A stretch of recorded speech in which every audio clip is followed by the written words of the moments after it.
fascinating. Let's get a quick one. Evan in New Jersey. What do you think, Evan? Lionel, I think whoever abducted Nancy Guthrie should have sent the ransom note to your show. You're fantastic. I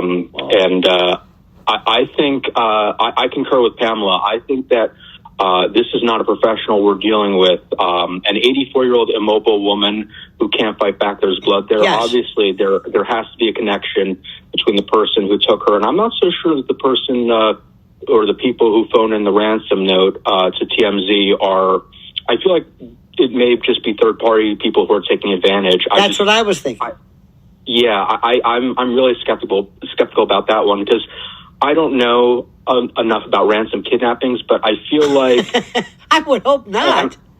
No. What if you did? By the way, stand by for a second. I like that. That was mighty. Well, I'm not big into ransom kidnappings. Now arson and serial vivisection. Oh, that I'm good at. But ransom, no. The Other Side of Midnight with Lionel. Alrighty, Lionel with you.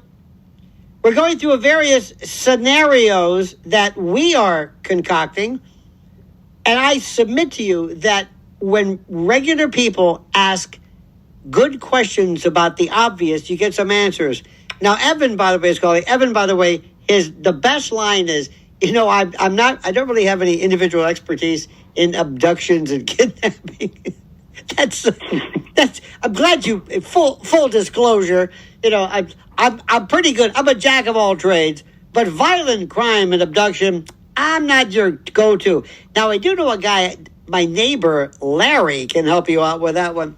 But do you find also, when I mentioned before, that it scares me when I hear about our current FBI, DOJ, these folks, it's like, who still say, yeah, Epstein, yeah, he committed suicide. What? They say that with a straight face. That's where they lost me. It's like, forget it, Cash. Forget it. Well, it's actually really funny. I was on vacation when that happened back in 2019. I was on vacation with my family in Pittsburgh, and we were in a hotel room, and the TV was on. I was half awake, half asleep, and I heard it. And the news that Epstein supposedly committed suicide. Even in my groggy state of mind, I said, yeah, right. First of all, I knew. Giveaway line. I was on a vacation with my family in Pittsburgh. Quite the globetrotter you are, sir. Pittsburgh. Well, there's nothing wrong with Pittsburgh. Nothing wrong with that. No. Next year, Evanston in the summer. Anyway, but the thing that is interesting about that is all I care about is the forensics. I don't care about what I think. And when Michael Baden says, Exhibit A, the hyoid bone fractured, that's it. That's it. Yeah, that doesn't usually happen in hanging. No. And thyroid cartilage fractured. Nope, that's not it. And when he looked at you and that Dan Bongino, that other blowhard, who was there for 2 weeks? He says, that's it, I can't take it anymore. I'm going to go back to my podcasting. Anyway, when they looked us in the eyes and said, no, trust me on this, trust you. How they do that with a straight face, I have no idea. But I am fascinated more than anything else to know how this happens. So I'll give you a thought experiment. Let's assume you find the person. How would you question them? How would I question them? Yes.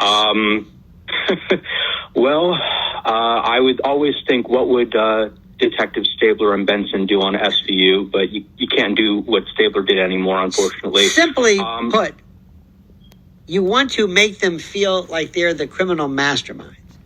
Right, and you want to make them think that they're so smart that you could say, I will tell you this much. Where did you?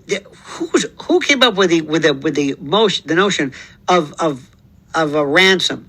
That is incredible, because we haven't seen that lately. That takes some incredible thinking. Which one of you did that? Oh, I did that.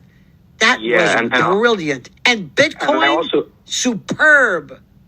Yeah, I also would, if I wanted to appeal to the ego and butter it up, I basically say, you managed to make her go missing for like over 48 hours, which a lot of times missing persons cases don't go on that long. Right. So using the extended amount of time that Nancy Guthrie has been gone, I think that would be a great way to get feel a little good about what they did, even though the crime scene, I don't really think it's a professional whatsoever. Remember, well, no. First of all, a professional implies that he's done this before, and I don't know if a professional is going to get an 84-year-old and to have Bitcoin. It's put it this way. I think of all the things in the world, of all the modalities of crime, ransom is not it. That might have been great in the days of Jesse James or in the hills of whatever, but not today. And also, the final question is, do the various musings and observations from the media, do they help or hurt? Anyway, Evan, I wish you the best, my friend. Thank you for that. Our number is 800-848-9222. 800-848-9222. So far,